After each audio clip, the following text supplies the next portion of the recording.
अस्सलाम वालेकुम दोस्तों, मैं हूं शाहिद हुसैन। उम्मीद करता हूं आप सब खैरियत से होंगे। इस वीडियो में तीन खबरें आपके सामने शेयर करनी है। जैसे तारिक महमूद जहांगीरी से मुतालिक, चूंकि इस्लामाबाद हाई कोर्ट का जो फैसला है उसके बाद उन्होंने जो पहले से सुप्रीम जुडिशल काउंसिल में जो chief justice Islamabad high court के खिलाफ जो शिकायत दर्ज कर रखी थी, उसकी हैसियत क्या है, उसका स्टेटस क्या है, क्या वो अब भी कारामद है या नहीं, उसके ऊपर बात करेंगे। इसके अलावा कराची बार एसोसिएशन के इंतखाबात का बड़ा ही खौफ है। न जाने कहाँ का खौफ है कि कराची बार में एक बार फिर वो लोग जो पिछले पूरे साल मुख्तलिफ इश्यूज के ऊपर पूरे पाकिस्तान के लोगों की आवाज बने रहे, वो मुंतखब ना हो के आ जाए। इस तरह जो है उस इलेक्शन को ना सिर्फ मुलतवी बार बार किया जा रहा है, बल्कि अब तो उसकी तारीख ही नहीं दी जा रही। आज पूरा दिन जो कुछ चलता रहा और कल जो कुछ होता रहा, उसकी डिटेल और जो हमने पसपर्दा लोगों से बात की, उनका क्या कहना है, वो भी आपके सामने रखेंगे। लेकिन सबसे पहले इस वीडियो हम बात करते हैं रजब भट्ट यूट्यूबर के हवाले से। इस्लामाबाद हाई कोर्ट से उन्होंने हिफाजती जमानत ली थी और उसके बाद उनके खिलाफ चूंकि कराची में मुकदमा दर्ज था, कराची के इलाके हैदरी थाने में, उस मुकदमे में अदालत ने न सिर्फ उनके वारंट गिरफ्तारी जारी कर रखे थे, बल्कि इश्तिहारी करार देने की कार्रवाई का भी आगाज हो चुका था। हिफाजती जमानत इस्लामाबाद हाई कोर्ट से लेने के बाद वो पहुंचे हैं कराची की सिटी कोर्ट। जो सीनियर वकील है मियां अली इशफाक साहब, उनके हमरा, और वो उन्होंने अबूरी जमानत के लिए अप्लाई किया। और उनका ये कहना था अदालत में, चूंकि ये मुकदमा जो है दर्ज जो किया गया है उस हवाले से उनको तहफुजात हैं, और उसके बाद फिर वो पेश होकर जो है रजब भट्ट अपना मौक़िफ़ देना चाहते, तो लिहाजा एक तो उनको गिरफ्तार करने से रोका जाए, दूसरा जो पॉइंट्स हैं जो आर्गूमेंट में रखे गए हैं उस हवाले से जो दूसरी फरीक है या सरकार है या मुतलका जो पार्टीज हैं, उनसे भी मौक़िफ़ जाना जाए, ताकि इस केस की हसासियत का भी अंदाजा हो जाए और ये मुकदमा खारिज भी किया जाए। तो आज चूंकि दूसरी पार्टीज को नोटिस जारी किए गए हैं और पहली समाअत थी, तो अदालत ने रजब भट्ट की 7 दिन के लिए हिफाजती जमानत जो है वो मंजूर की है और 1 लाख रुपए के मचल के जमा करवाने की हिदायत की गई है। और अब 7 दिन तक उनको जो है आने वाले जो 7 दिन होंगे तब तक जो है वारंट जारी होने के बावजूद या कोई भी चीज हो उसके बावजूद पुलिस या कोई भी इदारा FIA उसको गिरफ्तार इस मुकदमे में नहीं कर सकता, जो कि तौहीन मजहब का मुकदमा दर्ज किया गया था। मियां अली इशफाक साहब ने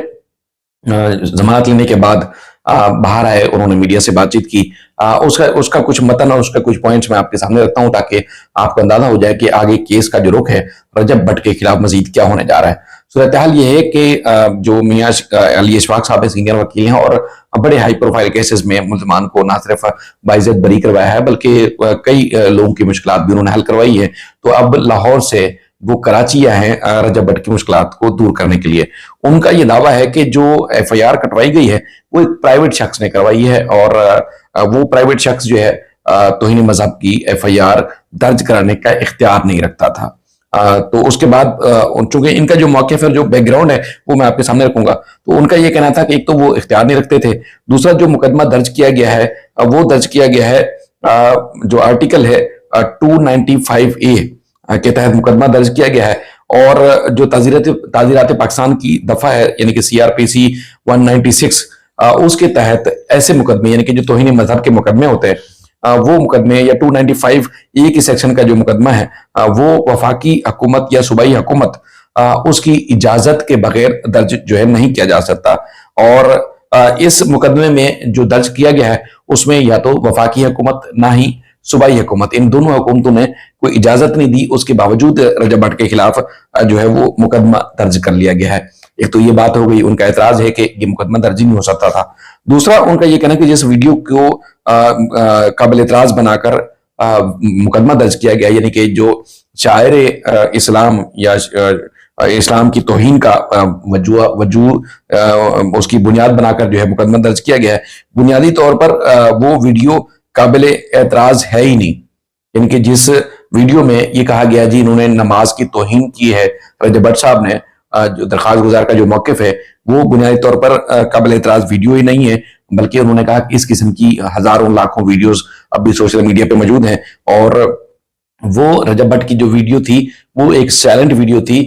उसमें आवाज नहीं थी, उसमें वॉइस ओवर या इमोजीज को ऐड किया गया है, और उसके बाद फिर इस तरह का जो है तौहीन मजहब का जो मुकदमा है वो बना दिया गया है, जो कि बनता ही नहीं था। तो ये वकील साहब का कहना है। तो बहरहाल इसमें मजीद इन्वेस्टिगेशन हो, रजब भट्ट सरेंडर करेंगे, पुलिस के सामने तहकीकाती बयान रिकॉर्ड कराएंगे, उसके बाद फिर अदालत अपना फैसला करेगी। लेकिन ये है कि ये जो मुकदमा रजब भट्ट के खिलाफ दर्ज किया गया है, ये पुलिस ने किसी की चलते फिरते किसी शख्स की शिकायत के ऊपर दर्ज नहीं किया, बल्कि पुलिस जो हैदरी थाना है वहां पर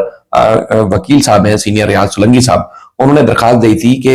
उन्होंने वीडियो देखी रजब भट्ट की, तो लिहाजा वो तौहीन मजहब के जुमरे में आती है, तो रजब भट्ट के खिलाफ तौहीन मजहब का मुकदमा दर्ज किया जाए। पुलिस ने मुकदमा दर्ज करने से इनकार किया था। फिर उन्होंने 22A की सेक्शन के तहत जो है वो सेशन कोर्ट में एक दरखास्त दायर की थी डिस्ट्रिक्ट एंड सेंट्रल जज की अदालत में। अदालत ने पुलिस को कहा था कि इनका बयान रिकॉर्ड करें और उसके बाद फिर मुकदमा दर्ज करें। तो ये मामला यानी कि जो सूबाई हुकूमत या वफाकी हुकूमत का मियां अली इशफाक साहब फरमा रहे थे कि उनकी इजाजत के बगैर मुकदमा नहीं हो सकता, ये तो अदालत के ऑर्डर के बाद पुलिस ने बयान रिकॉर्ड किया और मुकदमा बनता था तो पुलिस ने मुकदमा बनाया है। तो अब देखते हैं कि अदालत जो है क्या जो है वो इसमें फैसला जारी करती है, क्योंकि जो मुद्दई मुकदमा है वो खुद वकील है, कोई आम आदमी जिसको कानून का नहीं पता हो, जिसको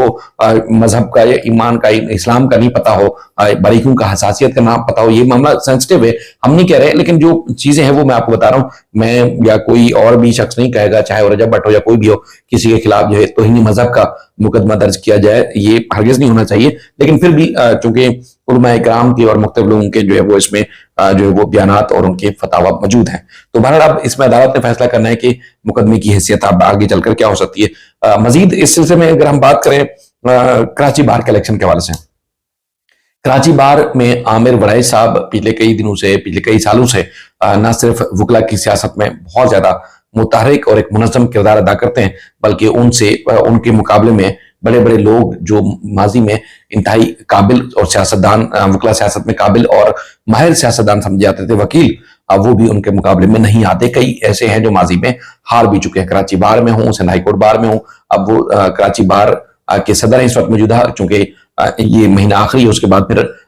इलेक्शन होना था। वो सिंध बार काउंसिल के मेंबर भी मुंतखब हो चुके हैं। इससे पहले वो Karachi Sindh high court bar association के जो है वो भी जनरल सेक्रेटरी भी रहे हैं। तो बहरहाल गुलाम रहमान कुरैशी साहब हैं, वो भी बड़े मायनाज और बड़े एक्टिव किस्म का उन्होंने रोल प्ले किया। अगर माजी को छोड़ भी दें तो वो भी जनरल सेक्रेटरी के तौर पर रहे और पूरा साल बड़े अहम तरीन इशू जो कि कौमी इशूज से उनके ऊपर इनका स्टांस रहा और सूबे की आवाम, लोगों की आवाम और कानून, और उनका ये कहना है कि कानून और जो एक सकाफत है और इखलाकियात है उसको उन्होंने मद्देनजर रखा, बल्कि इनके ऊपर मजीद किस्म के जो दबाव डाले गए सूबाई हुकूमत की जानिब से, वफाकी हुकूमत की जानिब से या मुख्तलिफ तरीकों से, तो वो दबाव उन्होंने जो खातिर में नहीं लाए, बल्कि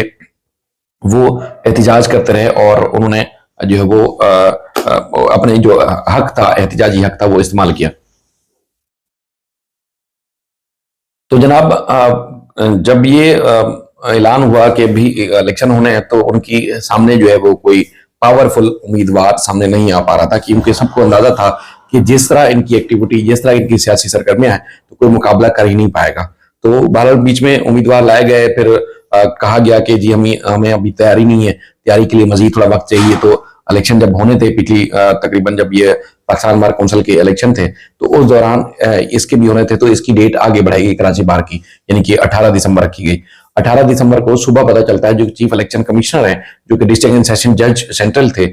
उनको हार्ट अटैक हुआ है, अचानक उनकी तबीयत खराब हुई है और उनको जो है वो हॉस्पिटल मुंतकिल किया गया। तो लिहाजा उस दिन के जो होने वाले इलेक्शन थे 18 दिसंबर के, वो नहीं हुए। पूरा दिन कोशिश होती रही कि उनका चूंकि डिप्टी होता है या कोई और उम्मीदवार भी होता है, अगर वो ना हो तो उनका अल्टरनेट होगा,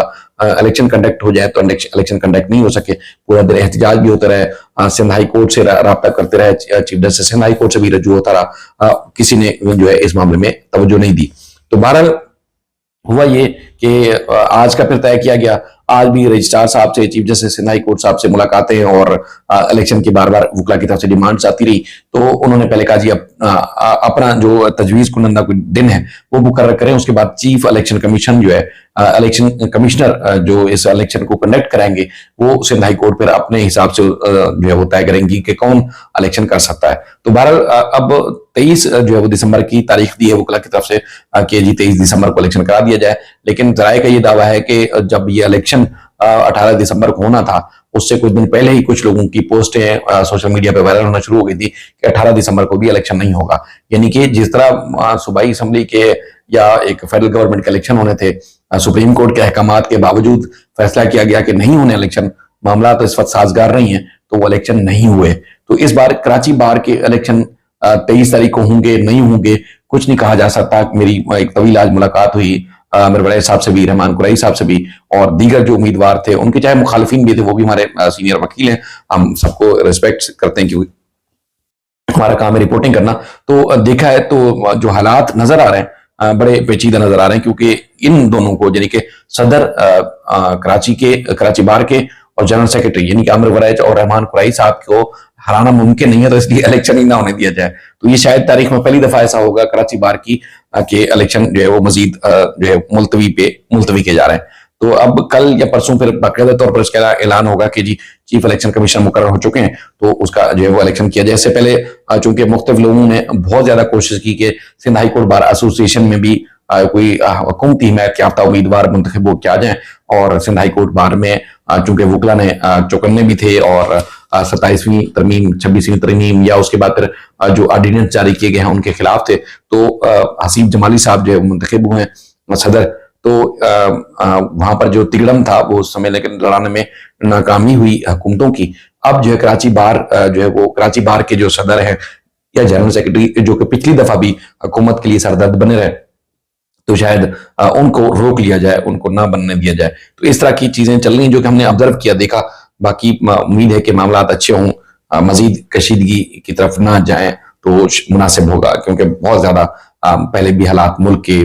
और हमारे अदालती निजाम के बहुत ज्यादा खराब हो चुके हैं। तो अगली खबर है जस्टिस तारिक जहांगीरी साहब से मुतालिक। जस्टिस तारिक जहांगीरी साहब को उनकी अपनी दरखास्त के ऊपर सिंध हाई कोर्ट ने हुक्म इम्तिनान जारी किया था, कराची यूनिवर्सिटी को रोका था। हमने खुद अदालतों में खड़े होकर ये सारी चीजें देखी, और जो कराची बार के रजिस्ट्रार, कराची यूनिवर्सिटी के रजिस्ट्रार थे,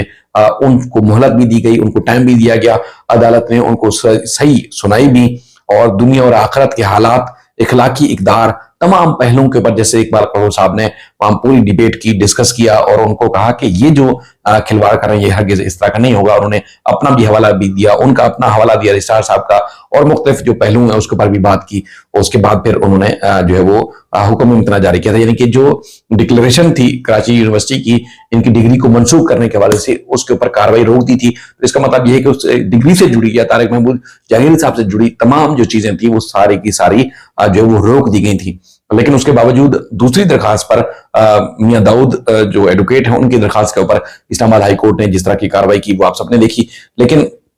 लोगों का ये सवाल था गुज़श्ता रोज के हुक्मनामे के बाद, क्योंकि इस्लामाबाद हाई कोर्ट ने तो सुना ही नहीं, मौक़िफ़ के बावजूद जो है वो उनको मौका ही नहीं दिया, और चूंकि किसी भी अदालती निज़ाम और अदालतों के हवाले से जो कोई इससे पहले कोई किसी किस्म की नज़ीर नहीं मिलती थी, उन तमाम को रिजेक्ट करते हुए जो है वो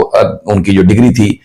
उसको जो है वो मंसूख करने का जो फैसला था उसको बरकरार रखा। बाल उनका जो है वो अहली नाअहल करार दिया गया कि वो ना वकील बन सकते थे ना जज बन सकते थे, और अब उनको डी नोटिफाई किया जाए, जिसको रातों रात उनकी ना सिर्फ इस्लामाबाद हाई कोर्ट की वेबसाइट से उनका नाम निकाल लिया गया, बल्कि उनका जो है वो डी नोटिफाई करने का नोटिफिकेशन भी बाकायदा तौर पर जारी किया गया है। अच्छा, चूंकि अब सवाल ये पैदा होता है क्योंकि इस्लामाबाद हाई कोर्ट के जो जज हैं चीफ जस्टिस, उनकी चीफ जस्टिस की जो मिसकंडक्ट है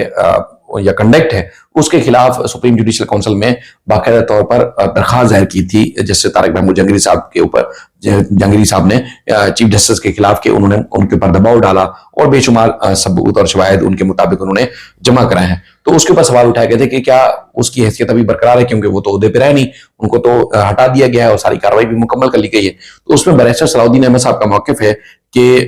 ऐसा हरगिज नहीं है कि जो जज साहब है वो बर्खास्त हो गए, उनको ओहदे से हटा दिया गया है, तो सुप्रीम जुडिशल काउंसिल से भी उनकी शिकायत को खारिज समझा जाए, ऐसा हरगिज नहीं होगा। बल्कि उनका कहना है कि सुप्रीम जुडिशल काउंसिल में जो दरखास्त दायर करने वाला जज होना जरूरी नहीं है। अगर तारिक महमूद जहांगीरी साहब का दावा सही है तो डोगर जो कि इस्लामाबाद हाई कोर्ट के चीफ जस्टिस हैं उनके खिलाफ मिसकंडक्ट का केस बनता है और वो केस का स्टेटस अभी बरकरार है। तो ये बड़ी अहम चीज थी जो कि मैंने आपके सामने रखी। अपना बेहद ख्याल रखिएगा। अल्लाह हाफिज।